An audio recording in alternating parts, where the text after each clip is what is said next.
Alors, vous publiez également, cette fois-ci en tant qu'éditeur, un ouvrage collectif pour les 10 ans de la mort de Maurice Dantec. On va le montrer. Ah bah si, on le voit là. Très bien. Vous refaites-le comme ça, moi j'ai les mains libres. Voilà. Cahier de la marge, Maurice Dantec. Vous avez demandé à plusieurs écrivains d'écrire donc ce livre hommage à Maurice Dantec. Alors, ça m'ennuie beaucoup de poser cette question. Néanmoins, vous l'avez dit, il y a des écrivains malheureusement qu'on oublie. Alors il y a toujours quelques années qui suivent la mort, on oublie un écrivain avant qu'il revienne. J'espère que votre ouvrage fera que Maurice Dantec va revenir, mais pouvez-vous nous rappeler qui était Maurice Dantec? Alors, Maurice Dantec, c'était le best-seller français. C'était celui qui vendait le plus de livres.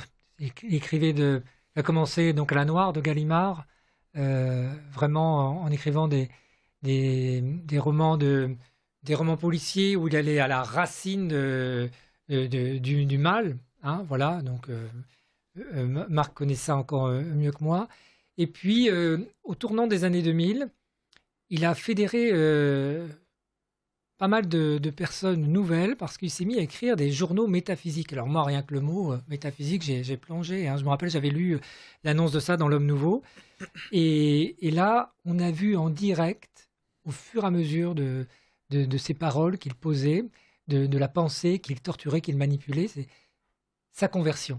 On a assisté à la conversion de Maurice Dantec à travers ses livres. Et puis en parallèle, il a basculé dans la SF, et là il nous a livré toute une suite de romans. Il faut savoir que Maurice Dantec aimait les romans qui se suivent. On retrouve les mêmes héros, etc. Donc il y a plusieurs suites avec les héros que l'on retrouve, auxquels on s'attache. Et c'était des pavés dans lesquels il y avait enfin c'était, comment dire, il y avait une abondance d'informations énorme parce qu'il nous livrait une bibliothèque. Maurice Dantec, c'était une arche vivante, un autodidacte. Il avait tout lu, Joseph de Maistre, Blois, etc. Et il nous recrachait ça chaque fois qu'on trouvait un auteur, nous on allait le lire. On est vraiment, nous, engendrés par Dantec. On est la génération Dantec. Il nous a modifiés. Moi, il y a longtemps, j'avais écrit Dantec m'a modifié. Et c'est vrai, quoi. J'étais plus le même. Voilà. C'est un des auteurs phares pour moi. Et par exemple, dans Cosmos Incorporated, il est capable de balancer quasiment 100 pages de théologie. Alors du coup, le lecteur se carapate, s'en va. Mais il n'empêche que, enfin, derrière ça, c'est le dernier sacrifié du verbe. La plupart des écrivains aujourd'hui sont les rentiers d'eux-mêmes. Ils s'économisent à la petite semaine, là, ils commettent leurs petits livres, où ils se copient eux-mêmes. À la façon de moi-même, je vais écrire un livre. Voilà. Lui, il s'est sacrifié. Il avait comme ambition, il me l'a dit, de faire rien de moins qu'une somme comme saint Thomas l'avait faite.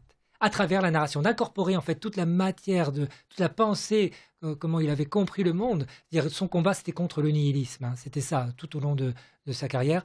Et donc, il voulait mettre toute cette compréhension de ça dans l'appareil narratif. Alors, c'est parfois très lourd, hein, et en même temps hyper jouissif, et ça va à une rapidité incroyable, quoi. Moi, je me rappelle, ces pavés sortaient, mais on les lisait à une rapidité incroyable. Donc, il a commencé comme écrivain de polar, Ouais. et à partir de 2000, en même temps que sa conversion, il bascule dans la science-fiction comme genre. Ouais, oui, après, c'était son drame, c'était d'être encore classé à la FNAC dans science-fiction ou polar, alors qu'en fait, c'est le grand écrivain de cette époque. Il aurait dû être à la Blanche ou comme les autres. D'ailleurs, il faisait exprès de le mettre dans ces rayons-là. Alors, ce qui est assez, Je pense que Dantec jouissait aussi justement d'être quand même considéré comme auteur de série B, parce qu'il aimait bien justement suturer et ravauder cette série B qu'il appréciait par ailleurs, avec justement des considérations théologiques sur la gnose, sur Thomas d'Aquin. Ça l'amusait, je pense, de voir qu'il était mis en rayon dans le supermarché et que ses livres contenaient autant de sapience en fait. Je pense que ça le faisait un peu jouir intérieurement, je pense. Oui, alors il en a joui sans doute, mais moi je me souviens à l'époque de Satellite Sister, il commençait à en souffrir. Mhm. Il me disait, je serai toujours le clown de Saint-Germain-des-Prés, je suis jamais à ma place. Voilà, il souffrait quand même d'un manque de considération à ce... Alors vous avez donc rencontré Dantec, je le disais en introduction, pour vous présenter. Vous avez été un des relecteurs.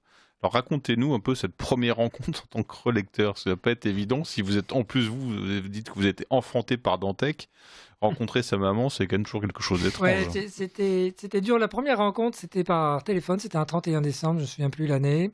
Kersan m'avait confié le manuscrit, hein. Kersan, c'était l'éditeur du moment.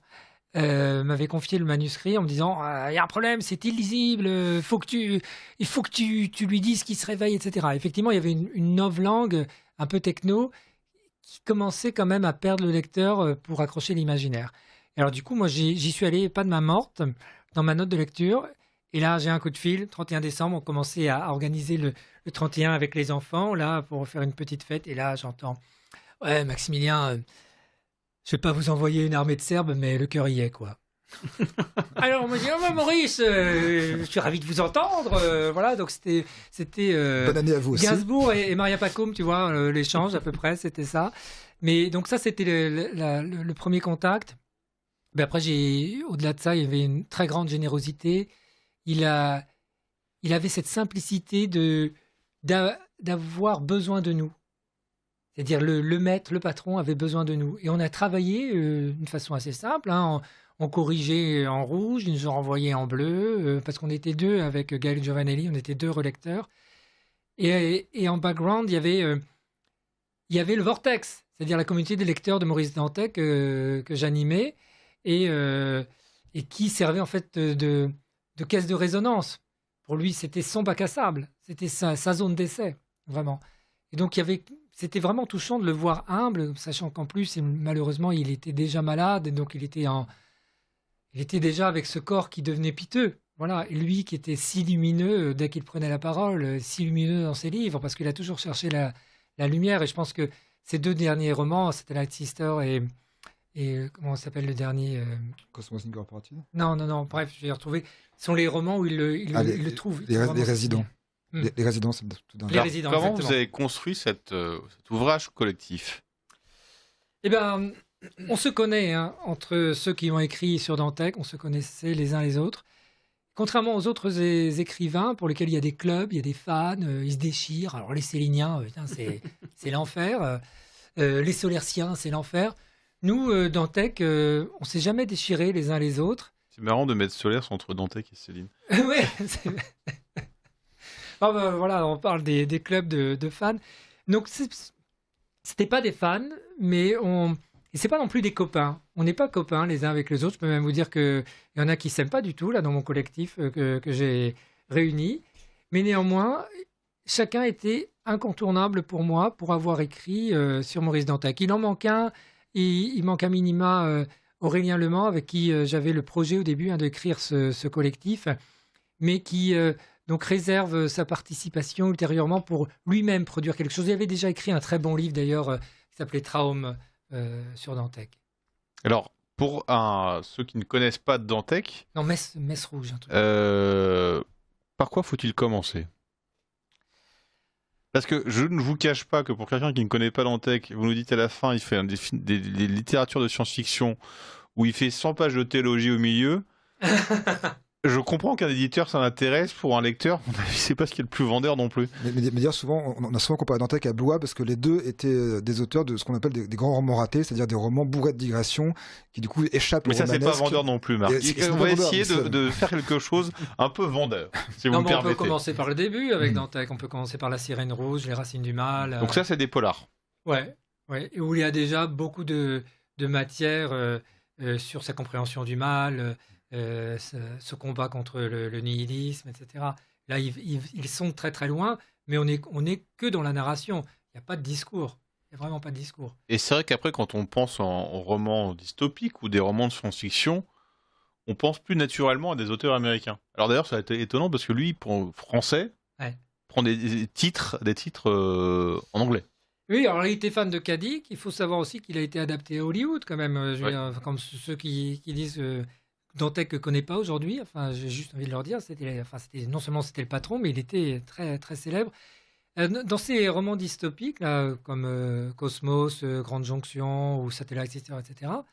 Enfin, c'est vertigineux. Enfin, franchement, si on aime ça, il y a une puissance. Je me rappelle toujours, il y a l'antipape à Los Angeles, c'est une femme qui a été élue pape. Pendant ce temps-là, il y a une communauté de vieux chrétiens au Québec qui font un concile et qui se demandent si le cyberdog a une âme. J'adore, moi, ce genre de truc. Mais Donc, pour les fans de SF, il y a de quoi quand même se régaler aussi. Moi, j'ai jamais été SF quasi. Je crois que Dantec est absolument le seul auteur de SF que j'ai lu, parce que c'était Dantec.